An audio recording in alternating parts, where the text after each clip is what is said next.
வணக்கம் நேயர்களே, ஸ்ரீ குபேரன் டிவி நேயர்கள் லட்சுமணன் அன்பு வணக்கங்கள். இப்போ நம்ம பார்க்க போகிறது வார ராசி பலன் 3ஆம் தேதியிலிருந்து 9ஆம் தேதி வரை எப்படி இருக்க போதுன்னு பார்க்க போகிறோம். ஸோ எப்போதுமே சொல்கிறதாங்க, லக்னத்தை பாருங்கள். ராசிக்கு பார்ப்பதை விட லக்னத்துக்கு பார்க்க ரொம்ப பர்ஃபெக்டாக இருக்கும். முதல்ல வரது பார்த்தீங்கன்னா பொது பலன்கள், அதுக்கப்புறம் தசாபுக்தி பலன்கள். ஸோ உங்களுக்கு என்ன தசாபுக்தி அந்தரங்கள் வருதோ ஸோ அதை மிங்கிள் பண்ணி பார்க்கணும், ரொம்ப பர்ஃபெக்டாக இருக்கும். வீடியோட எண்டில் டிப் ஆஃப் த வீக் இருக்குது, மறக்காமல் பாருங்கள். கடகராசி. ஸோ கடகராசிக்கு வந்து பார்த்தீங்கன்னா உங்களுக்கு ராசி அதிபதி சந்திரன் வந்து பார்த்தீங்கன்னா அஸ்வதியில், அதாவது மேஷத்துலேருந்து ஸ்டார்ட் ஆகும்போது நிறைய பிரயாணங்கள் தொழில் ரீதியான விஷயங்களை போகிறதுக்கான வாய்ப்புகளை நிறைய ஏற்படுத்தும். அது மட்டும் இல்லாமல் ஏன்னா வந்து அது கேதுடைய சாதனம் 3 சிறு தூர பிரயாணங்கள் மேற்கொள்வதற்கான வாய்ப்பு நிறைய இருக்கும். சில நேரங்களில் தொழில் ரீதியான விஷயங்கள், கடன் கேட்குற மாதிரியான விஷயங்கள், புதிய ஒப்பந்தங்களுக்காக கொஞ்சம் அலையிறமான விஷயங்கள்லாம் நிறைய நடப்பதற்கான வாய்ப்பாக இருக்குது. அதுக்கப்புறம் நல்ல லாபங்கள், ஸோ வியாழன் வெள்ளி சனிகளில் நல்ல லாபங்கள் வர்றதுக்கான வாய்ப்பெல்லாம் ரொம்ப நல்லாயிருக்கும். ஸோ அதெல்லாமே ரொம்ப சிறப்பு தான். அதுக்கப்புறம் பார்க்கும்போது உங்களுக்கு 2ஆம் அதிபதியான சூரியன், ஸோ 2ஆம் அதிபதி சூரியன் வந்து 8ல் இருக்கும்போது கொஞ்சம் கவனமாக இருக்கணும். குடும்பத்தில் வந்து தேவையில்லாத வாக்குவாதங்கள், ஒரு ஸ்ட்ரெஸ்ஸோ வருவதற்கான வாய்ப்பெல்லாம் ரொம்ப கவனமாக இருக்கணும். ஏன்னா 2-8 போது எதை ஏடாவடமாக பேசிடுவோம். ஸோ அதனால் வந்து கொஞ்சம் கவனமாக இருங்க. அதுக்கப்புறம் 3ஆம் அதிபதி 3-12ஆம் அதிபதியான புதன். ஸோ 3-12ஆம் அதிபதியான புதன் வந்து பார்த்தீங்கன்னா உங்களுக்கு 9ல் இருக்கும்போது நிறைய பிரயாணங்கள் மேற்கொள்வதற்கான வாய்ப்புகள் நிறைய இருக்கும். ஸோ ஒரு ஊர் விட்டு ஊர் போகிறது, இந்த மாதிரி விஷயங்கள் நிறைய பிரயாணங்கள் மேற்கொள்ள வரும். பட் இருந்தாலும் உள்ளுக்குள்ள ஒரு ஸ்ட்ரெஸ்ஸும் டென்ஷனும் இருக்கும்னா கண்டிப்பாக இருக்கும். காரணம் என்னென்னா, புதன் வந்து சனியுடைய சாதத்தில் போகும்போது கொஞ்சம் ஸ்ட்ரெஸ்ஸையும் டென்ஷனையும் கொடுக்கறதுக்கான வாய்ப்பு ரொம்ப கவனமாக இருக்கணும்.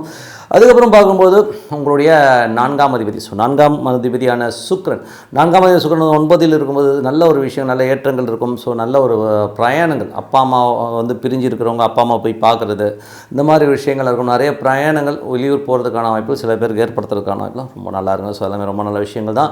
அதுக்கப்புறம் பார்க்கும்போது உங்களுக்கு 5ஆம் அதிபதியான செவ்வாய். ஸோ 5ஆம் அதிபதியான செவ்வாய் வந்து பார்த்திங்கன்னா உங்களுக்கு வந்து 12ல் இருக்கும்போது குழந்தைகளுக்காக நிறைய செலவு பண்ணுற விஷயங்களும், பட் இருந்தாலும் அதுக்கான பயன்கள், நல்ல லாபங்கள் வருவதற்கான வாய்ப்புலாம் ரொம்ப நல்லா இருக்குது. அதுக்கப்புறம் பார்க்கும்போது அதே 9ஆம் அதிபதியாகவும் வரும்போது கொஞ்சம் நிறைய பிரயாணங்கள், கடல் கடந்து சில பேருக்கு போகிறதுக்கான வாய்ப்புகள், இல்லைனா ஒரு ஊர் விட்டு ஊர் பிரயாணம் பண்ணுற மாதிரியான விஷயங்களை கண்டிப்பாக ஏற்படுத்துங்க. ஆன்மீக சுற்றுலா சில பேர் போகிறதுக்கான வாய்ப்புகளும் கண்டிப்பாக ஏற்படுத்தும். 6ஆம் அதிபதியான குரு வந்து 11ல் இருக்கும்போது நல்ல லாபங்கள், நல்ல ஏற்றங்கள் வருவதற்கான வாய்ப்புலாம் இருக்கும். புதிய தொழில் வாய்ப்புகள், புதிய ஒரு வேலை கிடைக்கிறது, இந்த மாதிரி விஷயங்கள் நடக்கிறதுக்கான வாய்ப்புலாம் ரொம்ப நல்லா இருக்குது. ஸோ எல்லாமே நல்ல விஷயங்கள் தான். அதுக்கப்புறம் 7ஆம் அதிபதி 8ல் இருக்கும். சின்ன கருத்து வேறுபாடுகள் அப்படி இப்படி இருந்தாலும் திடீர் அதிர்ஷ்டங்களையும் திடீர் லாபங்களையும் அள்ளித்தரதுக்கான வாய்ப்புகள் ரொம்ப நல்லா இருக்குது. காரணம் என்னென்னா, சனி வந்து 8ஆம் இடத்துல இருந்தாலும் அது குருடைய சாதனம். குரு வந்து 11ல் இருக்கும்போது அந்த 8-11ங்கிற ஒரு காலகட்டம் வரும்போதே விபரீத ராஜயோகங்களை அள்ளித்தரதுக்கான வாய்ப்புகளை கண்டிப்பாக கொடுத்துரும். ஸோ சாதாரணமாக இருந்த நமக்கு வந்து டக்குன்னு அடுத்த லெவலில் வராத காசு வர்றது, கொடுக்காத வந்து திடீர்னு வந்து அந்த காசை ரிட்டர்ன் பண்ணுற விஷயங்கள், திடீர் அதிர்ஷ்டங்கள் வரதுக்கான வாய்ப்புலாம் ரொம்ப நல்லா இருக்குங்க. ஸோ எல்லாமே ரொம்ப நல்ல விஷயங்கள் தான். அதுவே 9ஆம் அதிபதியான குரு வந்து பார்த்திங்கன்னா உங்களுக்கு 11ல் இருக்கும்போது வெளிநாடு, தந்தை சார்ந்த விஷயங்களும் நல்ல லாபங்கள் வருவதற்கான வாய்ப்பு ரொம்ப நல்லா இருக்குங்க. அதுக்கப்புறம் 10ஆம் அதிபதியான செவ்வாய் வந்து பார்த்தீங்கன்னா 12ல் நிறைய வளர்ச்சிகள், நிறைய பிரயாணங்கள் மேற்கொள்வதற்கான வாய்ப்புகளை நிறைய கொடுத்துரும். ஸோ மற்றபடி என்னங்க, இதுவரை பார்த்தது பொது பலன்கள். இப்போ பார்க்க போகிறது தசாபுக்தி பலன்கள். ஸோ கடக லக்னமாக இருந்து சூரிய தசாபுக்தி, சூரியன் 2ஆம் அதிபதி இருந்து அவர் 8ல் இருக்கும்போது பார்த்து பேசணும், கொஞ்சம் ஏடாவடமாக பேசுறதுக்கான வாய்ப்புகள், மேல் அதிகாரிகிட்ட பேசும்போது கொஞ்சம் எமோட்டாக இருக்கிறது ரொம்ப நல்லது. அதுக்கப்புறம் பார்க்கும்போது கடக லக்னமாக இருந்து சந்திர தசாபுக்தி, அந்த சந்திரன் வந்து பார்த்திங்கன்னா நிறைய பிரயாணங்கள், தொழில் ரீதியான விஷயங்களை ஏற்படுத்தும். சின்ன கடன்கள் வாங்குற மாதிரி விஷயங்களை கண்டிப்பாக ஏற்படுத்துறதுக்கான வாய்ப்புகளும் கொஞ்சம் பார்த்துருந்துக்கணும். அதுக்கப்புறம் பார்த்தீங்கன்னா நல்ல லாபங்கள், நல்ல லாபங்கள்லாம் வரும். அதுவும் வந்து புதன்கிழமைக்கு மேலே நல்ல லாபங்கள் வரதுக்கான வாய்ப்பு ரொம்ப சிறப்பாக இருக்குது. கடக லக்னமாக இருந்து செவ்வாய் தசாபதி, செவ்வாய் வந்து பார்த்திங்கன்னா உங்களுக்கு வந்து 5ஆம் அதிபதியாக இருந்தது 12ல் இருக்கும்போது குழந்தைகளுக்காக நிறைய பிரயாணம் பண்ணுறது, குழந்தைகளுக்காக கடன் வாங்குற மாதிரி விஷயங்கள் நடக்கும். அதே நேரத்தில் வந்து பார்த்திங்கன்னா லாபங்கள், ஒரு ஆன்மீக சுற்றுலா, இந்த மாதிரி விஷயங்கள் போகிறதுக்கான வாய்ப்புகளை கண்டிப்பாக ஏற்படுத்துங்க. ஸோ எல்லாமே ரொம்ப சிறப்பு தான்.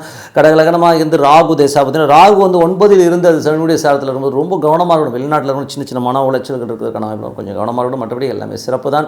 கடக லக்னமாக இருந்து குரு தேசாபத்தியும், குரு வந்து 11ல் இருக்கும், நல்ல லாபம், நல்ல ஏற்றங்கள் வருவதற்கான ரொம்ப சிறப்பாக இருக்குது. ஸோ நல்ல விஷயங்கள், நல்ல மாற்றங்கள், அது மட்டும் இல்லாமல் வேலையில் வந்து அடுத்த முன்னேறுவதற்கான வாய்ப்பு, கேட்ட இடத்துல கடன் கிடைக்கிறது, இந்த மாதிரி விஷயங்கள்லாம் ரொம்ப நல்லா இருக்குங்க. கடக லக்னமாக வந்து சனி தசாபதி, சனி வந்து 7ஆம் அதிபதி 8ல் இருந்தாலும் அது குருடைய சாரத்தில் 11ல் இருக்கும்போது விபரீத ராஜ யோகங்களை அள்ளி தரதுக்கான வாய்ப்பு ரொம்ப நல்லா இருக்குங்க. ஸோ ரொம்ப சிறப்பான விஷயங்கள். கடக லக்னமாக இருந்து புதன் தசாபுத்தி அந்தரங்கள், புதன் வந்து பார்த்தா 3-12ஆம் அதிபதி வந்து 9ல் இருக்கும்போது நிறைய பிரயாணங்கள், வெளிநாடு வேலை, வெளியூரில் வேலை கிடைக்கிறதுக்கான வாய்ப்பு, வெளி மாநிலங்களுக்கு போவதற்கான வாய்ப்பு ரொம்ப நல்லா இருக்குங்க. ஸோ எல்லாமே ரொம்ப சிறப்பு தான். அதுக்கப்புறம் போது கட லக்னமாக இருந்து கேது தசாபுத்தி கேது வந்து 3ல் இருந்த சூரிய சாதனம் ரொம்ப பக்கத்து வீட்டுக்கார்ட்ட சண்டை போடுறது வழக்கு போகிறதுக்கான வாய்ப்புலாம் ரொம்ப கவனமாக இருக்கணும்.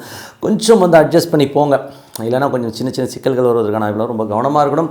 கடக லக்னமாக இருந்து சுக்கிர தசாபுத்தினா சுக்கிரன் வந்து பார்த்திங்கன்னா உங்களுக்கு வந்து 9ல் இருக்கார். ஸோ 9ல் இருக்கும்போது உச்சமாக இருந்தாலும் அவர் வந்து 4-11ஆம் தேதி வந்து உச்சமாக 9ல் வெளிநாட்டில் இருக்கும் பெருத்த லாபங்கள் பெரிய ஒரு வெற்றி கிடைப்பதற்கான பெரும் பணம் வருவதற்கான வாய்ப்பு, அப்பா சம்பந்தமான விஷயம் அம்மா சம்பந்தமான விஷயங்கள் ஏதாவது பணம் வரதுக்கான வாய்ப்புலாம் நிறைய இருக்குது.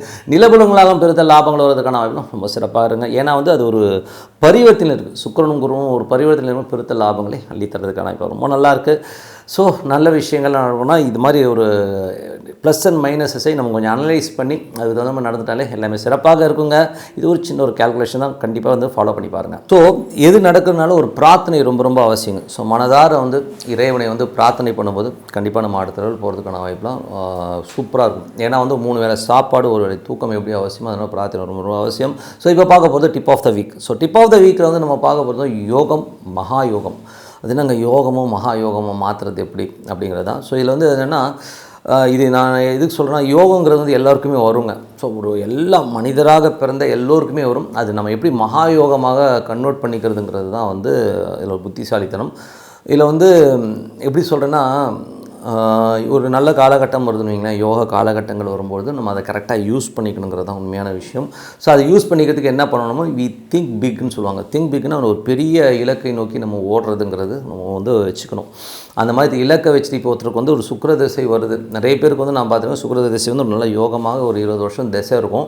அந்த திசையில் என்ன நினைப்பாங்கன்னா அந்த பணம் நான் பெரிய லெவலில் வந்து அவங்களுக்கு ஃப்ளோ வரும். ஸோ அந்த ஃப்ளோ வரும்போது என்ன நினச்சிடுவாங்க, இந்த பணம் நமக்கு கண்டினியூவாக வரும்னு சொல்லிட்டு தூம்னு சும்மா அடித்து நொறுக்கி எல்லாத்தையும் காலி பண்ணிவிட்டு அதுக்கப்புறம் தான் அந்த திசை போனதுக்கப்புறம் பார்த்திங்கன்னா அந்த அதிர்ஷ்டம் போயிடும். அந்த 20 வருஷம் அந்த செல்வ வாழ்க்கை போய்ட்டு சூரிய திசை வரும்போது அப்படியே அந்த கிராஃப் இறங்கும்.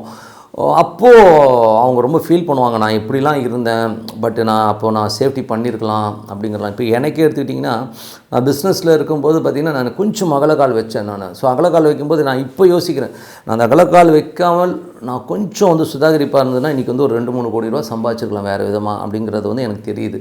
பட் இந்த அறிவு முதிர்ச்சி அப்போ இல்லை. ஏன்னா அதை யோகத்தை அப்போ நான் வந்து மகா யோகமாக மாற்றிருக்க முடியும். உதாரணமாக சொல்கிறேனே, நான் வந்து அகலக்காலும் போது ஒரு பிஸ்னஸில் வந்து நம்ம ரொம்ப பெருசாக போகணும் சொல்லி நிறைய கடன்கள் வாங்கி ரொட்டேஷன்ஸ்லாம் பண்ணுவேன் நான்.